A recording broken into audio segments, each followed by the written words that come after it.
আর indicator সবসময় জ্বলে থাকলে তো সমস্যা, পিছনের গাড়ি বুঝতে পারবে না যে আপনি কোন দিকে যাইতেছেন। যদি বাইরে আপনার ইন্ডিকেটর দেওয়া থাকে, আপনি সোজা চলে যাচ্ছেন, তাহলে সে তো বুঝবে না।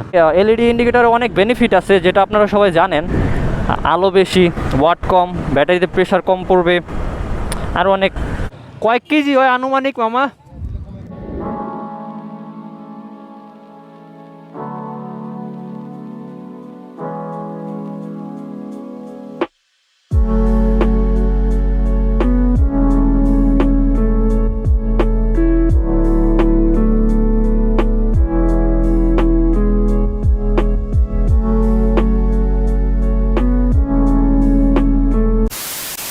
আসসালামু আলাইকুম, কী অবস্থা সবার? আশা করি সবাই অনেক অনেক ভালো আছেন। Welcome back to my another new blog. তো এটা ব্লগটা হচ্ছে ইন্ডিকেটর নিয়ে। ইন্ডিকেটরের ইয়াটা আমার একটা সাইড নষ্ট হয়ে গেছে, সামনের ফ্রন্টের ডাইন সাইডটা। এই যে ইন্ডিকেটর পিছনেরটা জ্বলে, বাট সামনেরটা জ্বলে না। এই যে ব্লিঙ্ক করতেছে, বাট পিছনেরটা জ্বললেও সামনেরটা জ্বলে না। কিন্তু বাঁ সাইডের দুইটাই ঠিক আছে, ডান সাইডের শুধু সামনেরটা জ্বলে না, নষ্ট হয়ে গেছে, কেটে গেছে আর কি, হ্যালোজেন বাল্ব। এখন এটা চেঞ্জ করতে গেছিলাম, সার্ভিস সেন্টার থেকে বললো যে এটা 100 টাকা লাগবে চেঞ্জ করাতে। 80 টাকা না 50 টাকা যেন বাল্বের দাম বলছিল।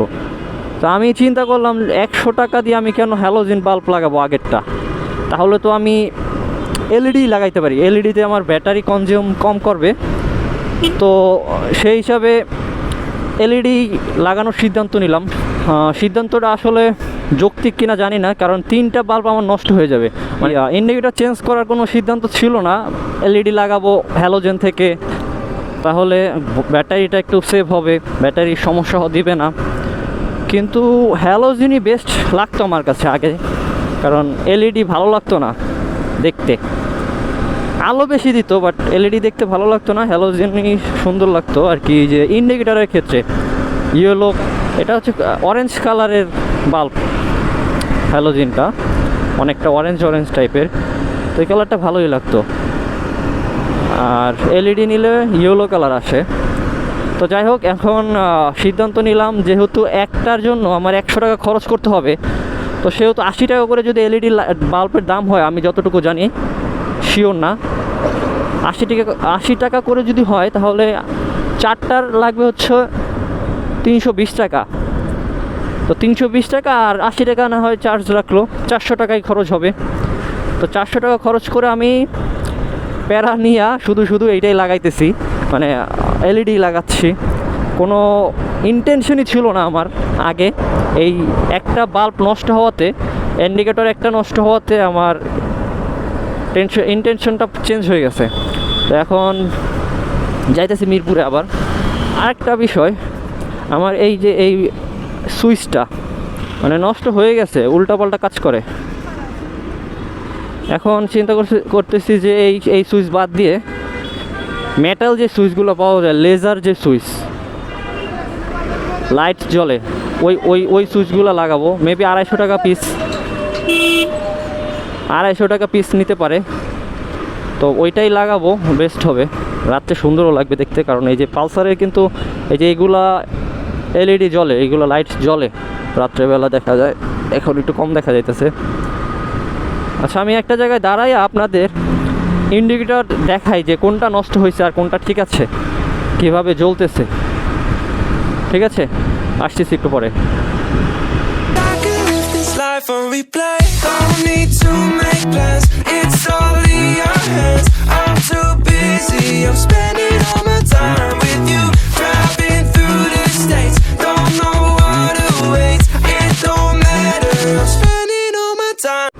আচ্ছা, এই ইন্ডিকেটরের সমস্যা হচ্ছে, আমি ডানে যখন যাই সামনের কেউ আমাকে বুঝতে পারে না, তো সেই কারণে। আচ্ছা, আমি এখানে একটু দাঁড়ায় দেখাই, যদিও এখানে দাঁড়ানো সেফ না, এই জায়গাটা একটু সরু আছে।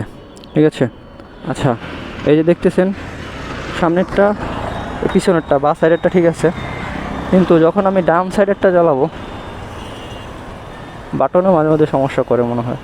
এই যে ব্লিঙ্ক করতেছে, এই যে পিছনেরটা জ্বলতেছে, ঠিক আছে, বাট এই সামনেরটা জ্বলতেছে না, একসাথে দেখা যায় না। এই যে আর এই যে, তো মূলত এই একটা বাল্ব নষ্ট হতে আমার 3টা বাল্ব চেঞ্জ করতে, মানে 4টা বাল্ব একসাথে চেঞ্জ করতেছি, আর বাকি 3টা বাসায় নিয়ে রেখে দিব সযত্নে, যদি কখনো কাজে লাগে পরবর্তী সময় নষ্ট হইলে একটা দিয়ে কাজ চালাই দিতে পারবো।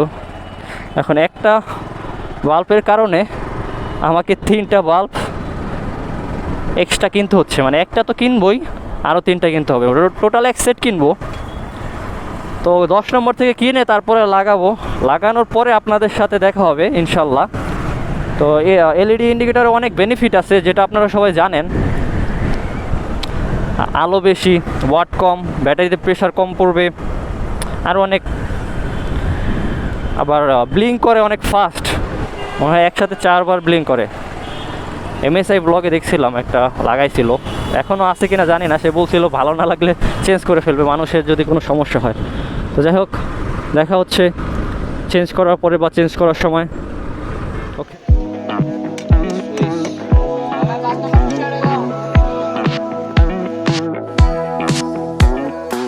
Never thought I'd believe in miracles. You made me realize that you're the only one. Don't need to tell me what the future holds. Oh, I'll be fine 'cause we'll be laying in the sun. রে mobile তো বের হয়ে গেছে। আচ্ছা ঠিক আছে, আমরা কন্টেন্টে ফিরে আসি। এই ভিডিওটা এখন দেখতেছেন প্রায় 2-3 সপ্তাহ পরে। এখন ওইখানে কি কি করলাম সেটা আর বলা হয় নাই, রাত হয়ে গেছিলো। রাত্রের ফুটেজ অবশ্য আপনারা জানেন যে ভালো হয় না গোপ্রোতে। তো যাই হোক, সেটা হচ্ছে আমি তারপরে হ্যালোজেনেই ব্যাক করছি, যেটা ভিডিওতে দেখছেন আপনারা। কারণ হচ্ছে একটা, যে এলইডি লাগানোর পরে এই যে ব্লিঙ্ক করে, এইটা কি বলে, এটার নাম তো জানি না, ফ্ল্যাশার লাগানোর দরকার ছিল আর কি, যাতে এটা ব্লিঙ্ক করা বন্ধ করে দেয় আর কি ওরা এলইডি লাগানোর পরে। এই কারণে আমি ওই এলইডি না লাগাইয়ে স্টকেরটাই ব্যাক করলাম। এই জায়গায় মাছ কাটতেছে, এই রে মাছ রে, বড় মাছ, কাতল মাছ। মামা কাতল কত করে দিছো এটা? কেজি 700 কেজি করে, মানে কয়েকজন মিলে কিনে আর কি না? হ্যাঁ হ্যাঁ, কয়েক কেজি হয় আনুমানিক মামা? 10-12 কেজির মতো হইব না? আর আরো মাছ ছিল না কেমন, বাগার মাইর মাছ বেচে লাইছেন, আনকমন মাছ। আর এডি তো রুই, কাতল মাছ না? এটা নদীর পাঙ্গাস। আর একটা বল আছে, ওইটাও। চল জায়গা, 700 টাকা কেজি। ভালোই, 7 জন মিললে কিনলে, 7-8 জন মিললে না, তাইলে মনে কর পুষে। আর আমরা তো ছোটো মানুষ, ছোটো 1 কেজি 2 কেজি কিনতে পারবো সর্বোচ্চ। 1000 টাকা 1200 টাকা। ও সেই না দৃশ্যটা অস্থির। এখন আবার যাইতে মন চাইতেছে ওইদিকে, এই দিকটা ঘুরলা দিয়ে। হ্যাঁ হ্যাঁ, এই সাইডটা সুন্দর লাগে। এলইডি লাগানো না লাগানোর কারণটা হচ্ছে এই যে একটাই, সেটা হচ্ছে এলইডি আমার মন মতো পাই নাই। তাছাড়া এলইডি ইন্ডিকেটর লাগানোর পরে এই যে একটা ব্লিঙ্ক করে, এটা ইন্ডিকেটর বাতি বলে, ইন্ডিকেটর লাইট, এটা ব্লিঙ্ক করা বন্ধ করে দেয়, যে কারণে বোঝা যাবে না। আপনি যদি একটা সাপোজ রাইট টার্ন নিলেন, তো এরকমের রাইট টার্ন নেওয়ার পরে আপনার আর মনে থাকে না, যে খেয়াল থাকে না, যে কারণে যখন আপনার মিটারে চোখ যাবে তখন এটা ব্লিঙ্ক করতে থাকবে। ব্লিঙ্ক করতে থাকলে চোখ যায়, তখন বুঝতে পারবেন যে না, আসলে ইন্ডিকেটরটা অফ করা দরকার। তো এই বিষয়টা, এটা জ্বলে থাকলে আর তখন চোখ পড়ে না আর কি, মানে বারবার ব্লিঙ্ক করলে তাহলে চোখ পড়বে, তখন আপনি বন্ধ করে দিতে পারবেন। আর ইন্ডিকেটর সবসময় জ্বলে থাকলে তো সমস্যা, পিছনের গাড়ি বুঝতে পারবে না যে আপনি কোন দিকে যাইতেছেন। যদি বায়ে আপনার ইন্ডিকেটর দেওয়া থাকে, আপনি সোজা চলে যাচ্ছেন, তাহলে সে তো বুঝবে না, তখন আপনার উপরে মানে আপনার অ্যাক্সিডেন্টের আর কি প্রবণতা বাড়ে আর কি। তো তাই এই ব্লিঙ্ক করা বন্ধ করে দেওয়ার কারণে আমি বুঝতে পারি নাই আগে প্রথমে, লাগানোর পরে আসলে আমি লাগাইও নাই। এটা হচ্ছে মিস্ত্রির কাছ থেকে শুনলাম ফ্ল্যাশার কিনতে হবে, আবার ফ্ল্যাশারের দাম মেবি 350 টাকা, আমি শিওর না। ওরা বললো। আবার এক্সট্রা কষ্টেরও বিষয় আছে। তো একটা ইন্ডিকেটর বাল্বের কারণে আমার 4টা ইন্ডিকেটরের বাল্ব তো কেনার সিদ্ধান্ত নিয়েছিলাম, আবার ফ্ল্যাশার কেন কিনবো, দ্যাটস ওয়াই আমি আর ওটা ব্যাক করি নাই, সরি আমি ওটা আর নতুন করে লাগাই নাই এলইডি, আগের স্টকের বাল্বটাই চেঞ্জ করছি। টাকাটাও বেঁচে গেছে, 100 টাকার মধ্যে কমপ্লিট করে দিছি। তাছাড়া আমার কাছে হ্যালোজেনের ইন্ডিকেটর বাল্বটাই বেশি জোস লাগে দেখতেও। তাছাড়া এটাই আর কি, এটার সাথে যায় বাইকের সাথে। এলইডি ইন্ডিকেটরের বেনিফিট ছিল, এটা হচ্ছে আপনার মানে ব্যাটারিটা ভালো থাকতো, ওয়াট কম ছিল, প্রেশারটা কম পড়তো আর কি ব্যাটারিতে। তবে এখন আপাতত যেভাবে আছি চলতেছি, যেহেতু রিলে লাগানো আছে হর্নের রিলে, তো সমস্যা হয় না আমার, কখনোই সমস্যা হয় নাই, আশা করি আর হবেও না।